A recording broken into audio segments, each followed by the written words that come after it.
From the start of the division, from 1.1 up to 1.4, the game was very much dominated by the SMGs when it comes to PvP. During patch 1 up to 1.2, the PvP scene was dominated by the AUGs and the Vectors. When 1.3 came out, it was dominated by the MP7s. When 1.4 rolled out, majority of the people still ran MP5s as their main gun. But when 1.5 came out, the SMGs went back into the chest because the assault rifles, specifically the FAMAS with the uncomplicated talent combined with the M4 variants, the VOA with Alpha Bridge, is really strong. So I decided to pull the SMGs back out from the chest and see if I could do a decent build that could go toe to toe inside the Dark Zone.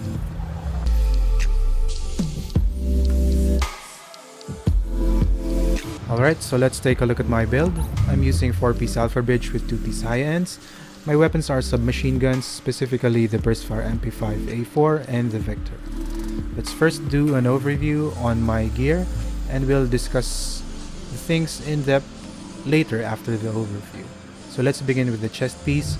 I'm using a Barrett's Bulletproof Vest with 3157 total armor, 6445 health, 1256 armor, and 26% increased kill XP. Preferably you would want ammo capacity here and replace health with exotic damage resilience. Next is the backpack. I'm using a specialized backpack with 924 armor and disrupt resistance. Again, preferably you would want ammo capacity here if you're doing PvP. Next up is the mask, 971 total armor with critical hit chance and 8.5 enemy armor damage. For the gloves, I'm using Alpha Bridge gloves with 966 armor, SMG damage, crit hit damage, and critical hit chance. For the knee pads, I'm using Alpha Bridge knee pads with 2805 total armor with armor rolls and enemy armor damage resistance in the minor attributes. Lastly, I have the holster and Alpha Bridge with a total armor of 1661 with 1200 firearms, 1200 stamina, and armor rolls. Now most of you, I guess, are wondering why I'm using the specialized instead of the savage, which most YouTubers use on their builds. The answer is simple. You get more value out of a specialized backpack than a savage gloves. Yes, savage gloves is good for DPS builds because you get 7% critical hit chance to enemies out of cover, but that's about it. Other than that 7% critical hit chance, you don't get anything else. With the specialized backpack though, you get additional skill power. It's based off of your firearms and stamina, and it is added to your skill power. If you have higher skill power, as most of you know, you get better heals and faster cooldown, stronger pulses. Basically, all of your skills are affected. So yes, you lose the 7%, but by gaining extra skill power, you gain that crit hit chance back from a higher pulse. You don't get to cover that 7% by the skill power alone, but by using mods such as performance mods with pulse critical hit chance, you get to recover that 7%. On my specific build, I could reach crit hit chance cap without even having savage gloves on. To put it simply, I choose the specialized backpack because of its value in the slot. You get more out of specialized as compared to savage. Now onto the vest. As I've said earlier, it's better to choose exotic damage resilience rather than health on the major attribute, because basically health is a flat out health increase, which is good. Let's assume that this could be 10,000, still doesn't compare to exotic damage resilience because that is flat out health which can be taken easily out by a single bullet. Now when it comes to exotic damage resilience, you get damage resilience from all damage except bullets. That means damage from grenades and damage from skills. and damage from explosions around the environment, such as the gas tanks, the extinguishers, the barrels. You get resistance from that. And it's always constant, it's always there. Not unlike health, if you get hit by a single bullet, this extra health is gone. So choose exotic damage resilience over health any time of the day. Alright, it's time to check out the guns. As I've said earlier, I'm using the Burstfire MP5A4 as my main weapon, and the First Wave Vector 45 ACP as my secondary weapon. The talents on these guns are Brutal, Destructive, Deadly, Vicious, Unforgiving, and Fierce. The base damage on the Burstfire MP5 is 21.3k at 4,800 firearms.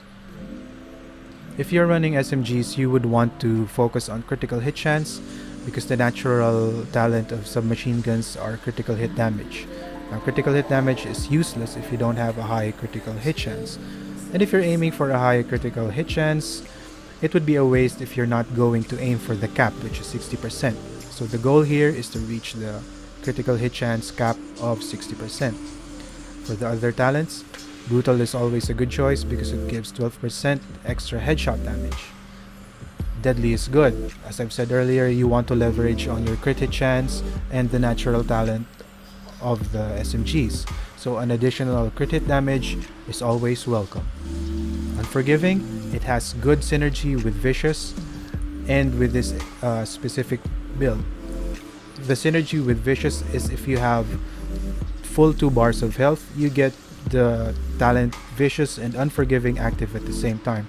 So that means you have extra 10% damage and extra 10% critical hit chance. Fierce, critical hit chance. You could switch this out with Adept if you want for higher crit chance. Some would argue that I should be using Responsive. I have another Burstfire MP5 with Brutal, Deadly, and Responsive, but the weapon damage is almost 2k lower than this one. When picking weapons, especially with the Burstfire MP5, which has a high base damage and firearm scaling, it would be best to pick out a higher damage weapon that has 2 out of 3 good talents rather than a lower base damage weapon having 3 out of 3 good talents. Meaning to say that even if I don't have Responsive here, the damage output is much more higher as compared to a lower damage Burstfire MP5 with Brutal, Responsive, and Deadly as talents. Plus, Destructive is good because as we all know, enemy armor damage is implemented now in the PvP. Let's check out our mods. Again, as I've said earlier, we want to focus on critical hit chance. So I've got critical hit chance on my muzzle and on my sight. I also have headshot damage and crit hit damage on both of those mods. For the underbarrel, critical hit damage and reload speed. For the magazine, more crit hit chance and magazine size and rate of fire. Alright, so let's take a look at my sheet stats. I have 396,000 DPS, 485,000 toughness, and 114,000 skill power. Weapon sheet stats are 21,312 damage, 41.5 critical hit chance. If I add my pulse there, I'm gonna reach the cap of 60%. Critical hit damage is 112% and a decent headshot damage of 73%. For combat, I have enemy armor damage of 34%. For the survivability tab, I have 219,000 max health, and I have a weapon damage mitigation of 54.83% at 13,100 armor.